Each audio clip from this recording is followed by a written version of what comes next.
Hello and welcome back to my YouTube channel. Myself Santosh and you are watching my channel शिक्षा निकेतन। Viewers, आज के मेरे chapter class 9 supplementary reader movements के chapter number 8 a house is not a home पर आधारित है। इस chapter में बेसिकली राइटर ने अपने ही कहानी को बयां किया है जब वो एक टीनेजर थे। उन्होंने स्कूल लाइफ में क्या फेस किया, अपने कॉलेज लाइफ में क्या फेस किया, उनके जीवन में क्या क्या घटनाएं घटी, उनके साथ क्या क्या प्रॉब्लम्स आई, उन्होंने क्या क्या प्रॉब्लम्स फेस आउट किया, कैसे उसको सॉल्व किया, इसी के बारे में राइटर ने अपने इस कहानी में बयां किया है। तो व्यूवर्स, इससे पहले कि मैं इस चैप्टर को स्टार्ट करूं, अगर आप मेरे चैनल पर नए हैं तो प्लीज़ आप मेरे चैनल को सब्सक्राइब कर लीजिए और साथ ही बेल आइकन को भी क्लिक कर दीजिए, जिससे कि मेरे लेटेस्ट वीडियो अपडेट सबसे पहले आपको मिल सके। तो चलिए आइए व्यूवर्स, स्टार्ट करते हैं आज का हमारा chapter a house is not a home.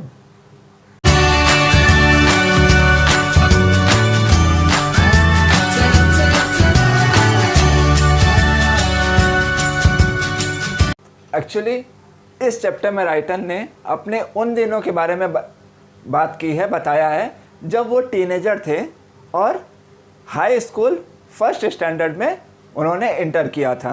तो यहाँ पे राइटर बता रहे हैं कि वो फील जब उन्होंने इस स्कूल में एडमिशन लिया और ये स्कूल चूँकि उनके पुराने स्कूल से 2 गुना बड़ा था, तो उनको काफ़ी इस चीज़ की फीलिंग होने लगी कि मैं पुराने स्कूल में सीनियर हुआ करता था और अब इस स्कूल में मैं जूनियर हूँ।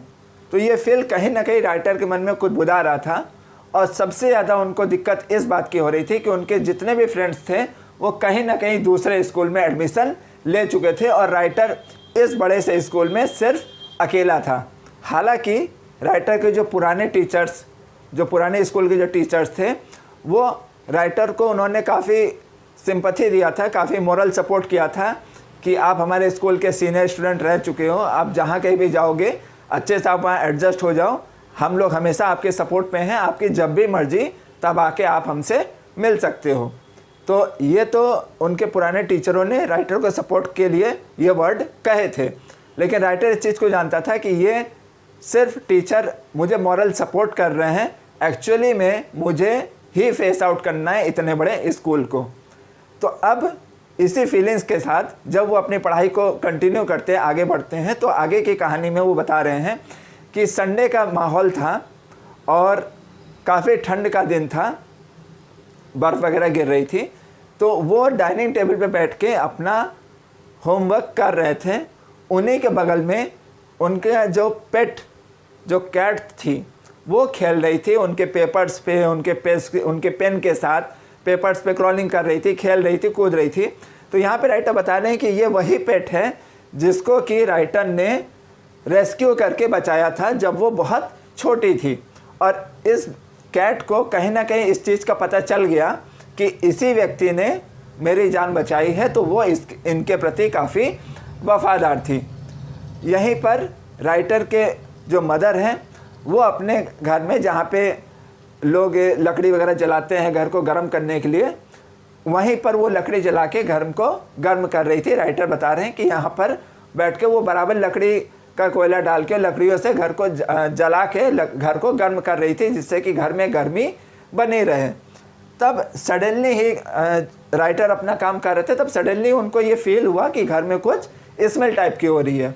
जब उन्होंने पीछे घूम के देखा तो क्या देखा कि पूरे घर में काफ़ी तेज़ी से स्मोक भर गया है और पूरे सीलिंग में स्मोक ही स्मोक है। तो राइटर यहाँ पर आओ देखते हैं ना ताओ, और तेज़ी से अपने रूम से बाहर लॉन की तरफ भागते हैं। लेकिन जब तक वो लॉन तक पहुँचते हैं तब तक वो स्मोक इतना ज़्यादा कवर अप कर लेता है कि उस पूरे घर को वो अपनी चपेट में ले लेता है। जब राइटर बाहर आके लॉन में आके जब इस कंडीशन को देखते हैं तो वो अपने नेबर्स के पास दौड़ते हैं कि मैं तुरंत फायर ब्रिगेड को कॉल करूं। लेकिन तभी उनकी नज़र उनकी माँ पर पड़ती है। क्या देखते हैं राइटर कि उनकी माँ बड़ी तेज़ी से एक मेटल का बॉक्स लेकर बाहर भागती हुई आई। लॉन पर उन्होंने उस बॉक्स को रखा और दोबारा तेज़ी से फिर इसी जलते हुए घर के अंदर वो एंटर करने लगी। तब राइटर यह बता रहे हैं कि उनको समझ में आ गया था कि उस बॉक्स के अंदर क्या था। उस बॉक्स के अंदर उन्हीं के फादर्स के कुछ डॉक्यूमेंट्स थे, इम्पोर्टेंट पेपर्स थे, जिसको कि उनकी माँ सेव कर रही थी। और अब की बार जो माँ भाग के अंदर जा रही थी उसी जलते घर में, तो राइटर ये भी बता रहे हैं कि उनको ये भी पता था कि अब वो भाग के क्या लेने जा रहे हैं। अब वो डेफिनेटली उनके फादर की फ़ोटो को लेने जा रही थी, जो कि जब राइटर काफ़ी छोटे थे उस समय उनके फादर एक्सपायर कर गए थे। तो राइटर को ये चीज़ समझ में आ गई और उन्होंने अपने माँ को चिल्ला के बोला, मॉम नो। और इससे पहले कि वो आगे बढ़ के अपने माँ को पकड़ पाता, उनको एहसास हुआ कि किसी ने राइटर का हाथ पीछे से तेज़ी से पकड़ लिया। जब वो पलट कर देखते हैं तो क्या देखते हैं कि फायर फाइटर्स आ चुके थे और उस पूरे लॉन पर फायर फाइटरों ने कवर अप कर लिया था। अब यहाँ पर राइटर जितने भी फायर फाइटर्स थे सबसे कहते हैं, उनको जो पकड़ के रखा था उनसे कहते हैं कि नहीं, मुझे जाने दो, मुझे मेरी माँ को बचाना है। तो फायर फाइटर्स इनकी फीलिंग्स को समझते हैं।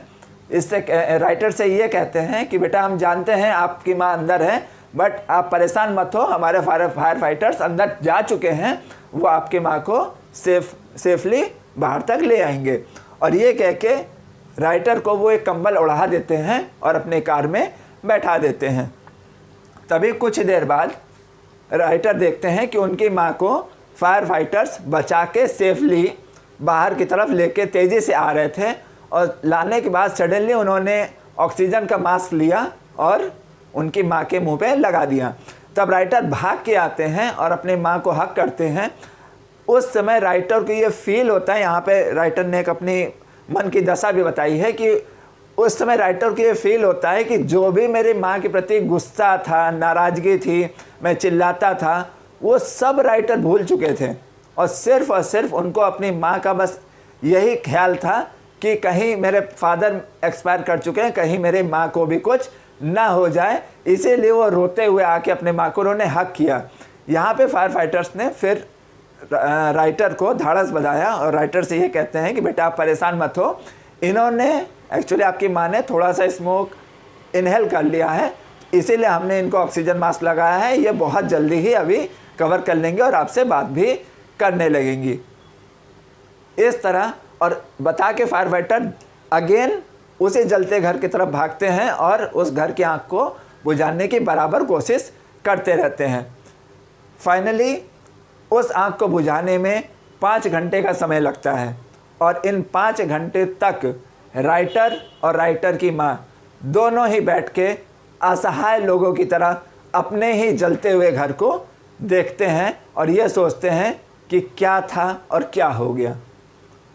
लेकिन जब आग पूरी तरह बुझ जाती है तब सडनली राइटर के दिमाग में एक क्लिक करता है कि उनकी पालतू पेट कहाँ है।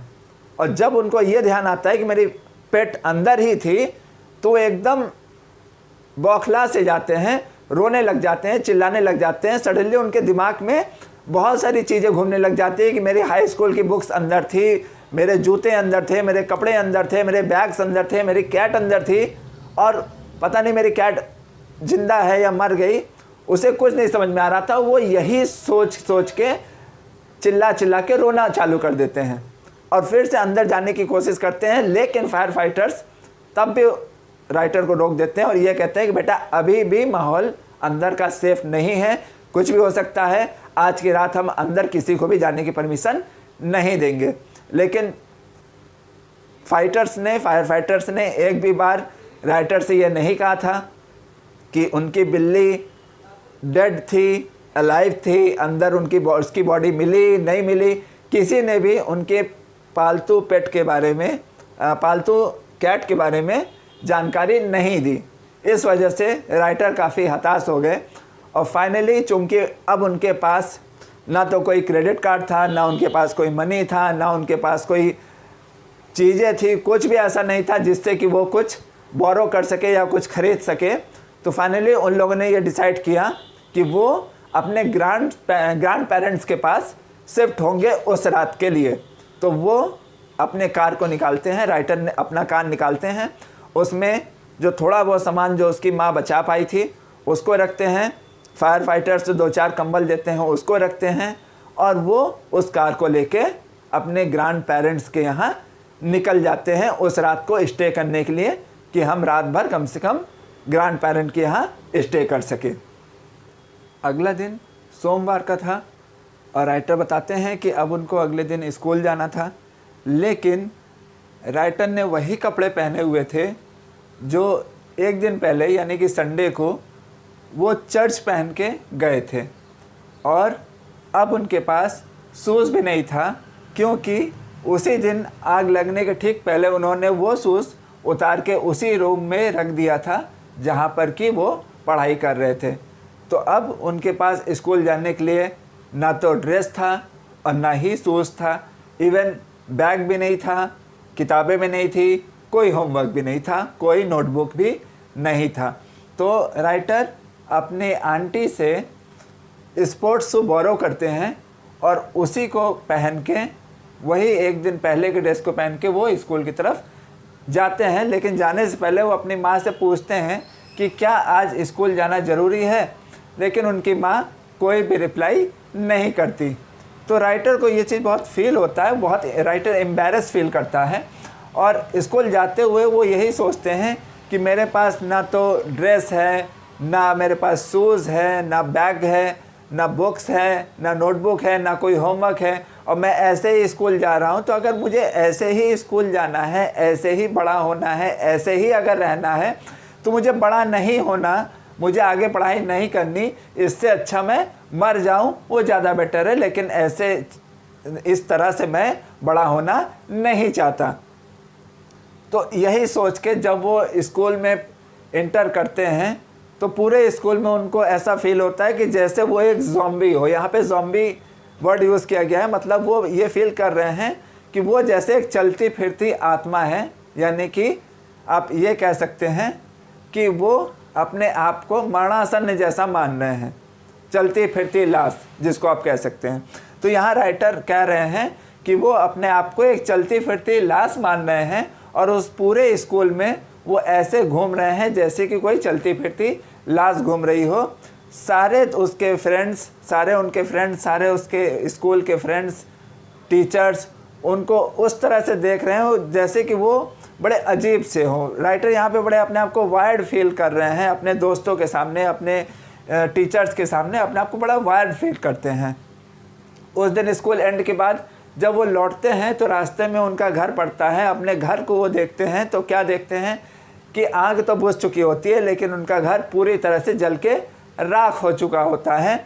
और अब लास्ट में जो आग को बुझाने के लिए जो पानी का प्रयोग किया गया था, जो केमिकल्स का प्रयोग किया गया था, उनसे जो उनके घर की जो बची हुई चीज़ें थी वो भी पूरी तरह से डिस्ट्रॉय हो चुकी थी। अब वहाँ पर कुछ भी शेष नहीं था। लेकिन तब भी राइटर वहाँ पे खड़े होकर एक सेकंड के लिए सोचते हैं कि काश अगर मेरी जो है कोई चीज़ मिल जाए तो बेटर है। तो तभी उनको ध्यान आता है कि बस उनके पास सिर्फ और सिर्फ वही चीज़ें बची थी जो कि राइटर की माँ ने एज ए हीरो स्टाइल में बचा के निकाला था। मतलब जो लास्ट में उन्होंने एक बॉक्स निकाला था, अपने फादर की फ़ोटो निकाली थी, बस वही आखिरी निशानी के रूप में राइटर के पास सेफ बचा था। उसके अलावा बाकी सब चीज़ें जलकर राख हो गई थी। जब राइटर घर आते हैं तो उसकी माँ राइटर को लेके बाहर जाते हैं, रेंट पे रहने के लिए कमरा ढूंढते हैं। तो लकीली उनको अपने ही घर के पास रूम मिल जाता है और वो उसी को बोरो कर लेते हैं, रेंट के रूप में उस घर को एक्सेप्ट कर लेते हैं। फिर रिटर्न बैक आते हैं और राइटर की माँ और राइटर दोनों ही ग्रैंड पेरेंट्स से कुछ मनी बोरो करते हैं, क्योंकि उनका सब कुछ उसी आग में जल के राख हो चुका होता है।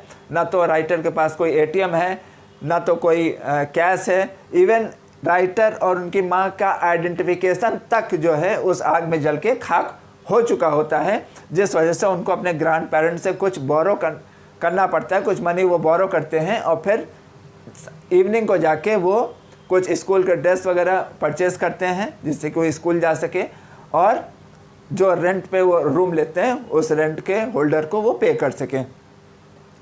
तो इतना होने के बाद जब अगले दिन वो उस रूम में शिफ्ट होते हैं तो फिर टहलते घूमते राइटर अपने इसी घर के पास, जले हुए घर के पास जाके दोबारा इसी उम्मीद के पास जाके देखता है कि शायद उसको अपनी प्यारी बिल्ली दिख जाए। क्यों? क्योंकि राइटर को अपने बिल्ली के पुराने दिन याद आते हैं। जब वो घर सेफ था, तब जब राइटर सो के उठता था तो ये कैट क्या करती थी कि उसके पास आके खेला करती थी। कभी उसके रैक पे चढ़ जाती थी, कभी उसके पिलोस पे चढ़ जाती थी, कभी उसके बिस्तर पे चढ़ जाती थी, कभी राइटर के पॉकेट में घुस जाती थी। तो मतलब उसके साथ, राइटर के साथ खेला करती थी। तो उन्हीं सब चीज़ों को राइटर सोच के काफ़ी हर्ट हो रहा था, काफ़ी फील कर रहा था कि काश मेरी बिल्ली कहीं पर दिख जाए। लेकिन अब उस जले हुए घर पे भी इस बिल्ली का कोई भी नामो निशान नहीं था। तो फाइनली राइटर ये सोच रहा था कि शायद मेरी सबसे प्रिय वस्तु कहीं खो चुकी है, जो मुझे अब पूरे लाइफ में नहीं मिलेगी। यही सब सोच के नेक्स्ट डे जब राइटर स्कूल में पहुंचता है और जिम क्लास जाने के लिए तैयार हो रहा होता है, तभी सडनली जितने भी उनके फ्रेंड्स होते हैं, जो उनके स्कूल के और जो लोग होते हैं, वो राइटर को जिम में जाने के लिए प्रेशर देते हैं, तेज़ी करते हैं, जिससे कि उससे कहते हैं कि आप जल्दी से जल्दी जिम में चलो। तो राइटर को यहाँ पे थोड़ा सा स्ट्रेंज फील होता है कि आखिर क्या बात है कि सब मुझे इतना प्रेशर क्यों कर रहे हैं जिम पे जाने के लिए। लेकिन जैसे तैसे जब तैयार होकर राइटर जिम में पहुँचते हैं, तब वो क्या देखते हैं कि एक बड़े से टेबल पे सब लोगों ने कंट्रीब्यूट करके राइटर के लिए बहुत सारी यूज़ की चीज़ें इकट्ठा की थी। उसमें उनके स्कूल बैग्स भी थे, उनके बुक्स भी थे, उनके ड्रेसेस भी थे, उनके जीन्स भी थे, उनके ट्राउजर्स भी थे। मतलब राइटर्स के रिलेटेड जितनी भी उसकी आवश्यकता की चीज़ें थी, वो सब लोगों ने कंट्रीब्यूट करके उसके लिए उस टेबल पे सजा के रखा था, जिससे कि राइटर को उससे हेल्प मिल सके और वो अपनी लाइफ को आगे सुचारू रूप से चला सके। तो राइटर बता रहे हैं कि इस चीज़ को देख के राइटर को बहुत भावुक हो गए, बहुत ज़्यादा उन्होंने ओवरवेल्म फील किया और उनको ऐसा लगा कि जैसे एक क्रिसमस आ गया, ये क्रिसमस का माहौल आ गया, सब लोग उसे एज ए क्रिसमस गिफ्ट दे रहे हों। तो वहाँ पर उन्होंने देखा कि जो व्यक्ति राइटर को जानते भी नहीं थे, कभी उन्होंने स्कूल में राइटर से बात तक नहीं की थी, वो इंसान भी आके राइटर से मिलता है और अपना इंट्रोडक्शन देता है। तभी राइटर के बहुत सारे फ्रेंड्स भी बनते हैं, कुछ बहुत क्लोज फ्रेंड्स भी बनते हैं, जो राइटर के दुख को कंट्रीब्यूट करते हैं, डिवाइड करते हैं, शेयर करते हैं। और तब राइटर को ऐसा फील होने लगता है कि हाँ, अब मेरी लाइफ धीरे धीरे कम बैक हो रही है। जो इस आग ने मेरे घर को, मेरी बिल्ली को, मेरे लाइफ को झकझोर दिया था, मुझसे छीन लिया था, अब सारे दोस्त लोग मिलके, स्कूल के मेंबर्स लोग मिलके मेरे उसी लाइफ को कम बैक करा रहे हैं। तो अब राइटर को फाइनली ये फील होने लगता है कि हाँ, अब मैं पहले से अच्छे कंडीशन में आ रहा हूँ और धीरे धीरे अगर ऐसी हालत रहेगी तो मैं और भी इम्प्रूव करूँगा और अपने कंडीशन में वापस कम बैक हो जाऊँगा।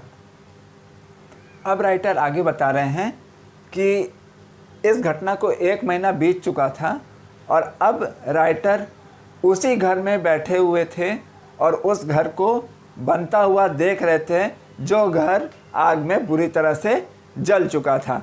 लेकिन अब की बार वो उस घर में अकेले नहीं थे, बल्कि राइटर के साथ उनके 2 क्लोज़ फ्रेंड भी वहाँ पर मौजूद थे। उनकी मदर भी थी, उन 2 क्लोज़ फ्रेंड भी थे और वो सब वहीं पर बैठे थे और उस घर को बनता हुआ देख रहे थे। और राइटर अब ये फील कर रहा था कि नाउ अब मैं कम बैक हो रहा हूँ, अब सब कुछ धीरे धीरे वापस ठीक हो रहा है, मेरा घर जो जल चुका था अब वो फिर से बन रहा है। यही सोच के राइटर अपने दोस्तों के साथ बेडरूम की प्लानिंग कर रहे होते हैं कि तभी सडनली उनको पीछे से कुछ आवाज़ आती है और तब एक आवाज़ आती है और उनसे एक धीमी सी आवाज़ से इंक्वायरी होती है, उनसे पूछता है कोई कि does this belongs to you. जब राइटर पीछे घूम के देखते हैं तो क्या देखते हैं कि एक बहुत ही सुंदर लेडी उसी पेट को, उसी कैट को अपने गोदी में लेकर खड़ी रहती है। तो यहाँ पर राइटर इतना खुश हो जाते हैं, इतने ज़्यादा खुश हो जाते हैं कि वो भाग के जाते हैं और उस लेडी के हाथ से उस पेट को उठा लेते हैं, उसे हक करते हैं और इतने ज़्यादा ओवरवेल्म हो जाते हैं कि खुशी में वो रोने तक लग जाते हैं। और फिर उनके जितने भी उनके जो 2 फ्रेंड्स रहते हैं वो भी आते हैं, वो भी उस कैट को अपने गोदी में उठाते हैं, वो जॉय करते हैं, चिल्लाते हैं और खुशी से पागल हो जाते हैं, झूमने लग जाते हैं, खुशी से एकदम नाचने लग जाते हैं। वो इतना ओवरवेल्म हो जाते हैं कि सब के सब रोने लग जाते हैं, सब एक दूसरे को हक करने लगते हैं।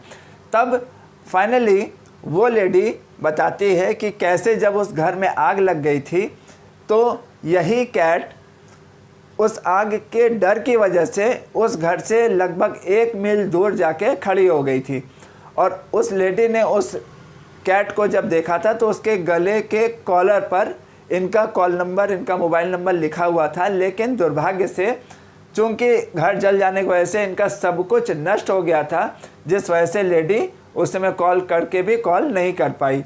लेकिन फाइनली 1 महीना उन्होंने बहुत कोशिश की, बहुत हार्ड वर्क किया, तब जाके इस कैट को उसके सही मालिक तक पहुंचा दी। तो यहाँ पर राइटर उस लेडी को बहुत ज़्यादा धन्यवाद देते हैं, ओवरवेल्म्ड होते हैं और मन ये खुश होते हैं, अपने आप को ये फील करते हैं कि अब चूंकि मेरी फेवरेट बिल्ली, मेरी फेवरेट कैट, मेरी फ्रेंड, मेरी सब कुछ मेरे पास आ गई है, इसलिए अब मैं पूरी तरह से सेफ़ हूँ, अब मैं पूरी तरह से सब कुछ मेरा सही हो जाएगा। जो भी मेरा लॉस हुआ था, मेरा घर डिस्ट्रॉय हुआ था, मेरे बुक्स जल गई थी, सब कुछ अब धीरे धीरे सही हो जाएगा। और चूंकि मेरी फेवरेट कैट, मेरी सबसे फेवरेट मेरी जो कैट मेरे पास आ गई है, इसलिए अब मेरा सब कुछ ही फिर से पहले जैसा हो जाएगा। तो students, that's the end of the chapter a house is not a home. I hope आप सभी को ये लेसन अच्छे से समझ में आ गया होगा। एक्चुअली मैं एक छोटा सा एक लाइन कहना चाहूँगा। इस लाइन में जो राइटर ने जो टॉपिक का जो नाम दिया, अ house is not a home, तो इसका मतलब राइटर का एक ही चीज़ से था कि 4 दीवारी से बना हुआ मकान घर नहीं होता, बल्कि उस घर में रहने वाले लोगों का प्यार, अपनापन, वो उस मकान को घर बनाता है। तो फ्रेंड्स, यही इस कहानी का सार था कि केवल ईंट पत्थरों से बने घर को ही आप मकान तो कह सकते हैं, लेकिन घर नहीं कह सकते जब तक कि उस घर में रहने वाले लोग असेंबल्ड ना हो, विचारधारा उनकी एक ना हो, उन सब के बीच में प्यार ना हो। तो ओके स्टूडेंट्स, ओके गाइस, मैं ये मान सकता हूँ कि आप सभी को ये लेसन अच्छे से समझ में आ गया होगा और अब आप इसके क्वेश्चंस अच्छे से अटेम्प्ट कर पाओगे। तो गाइस, अगर आपने मेरे चैनल को अभी तक सब्सक्राइब नहीं किया है तो प्लीज़ उसको सब्सक्राइब कर लीजिए और साथ ही बेल आइकन को भी प्रेस कर लीजिए, क्योंकि मैं आप लोगों के लिए हमेशा ऐसे ही वीडियोस बनाता रहता हूँ, ऐसे ही चैप्टर्स को क्लियर करता रहता हूँ और ऐसे ही ब्रीफ करता रहता हूँ। तो students, viewers, that's the end of my side. I will be right back again with some new chapter, with some new story. Till then, goodbye, be safe and do take very good care of yourself.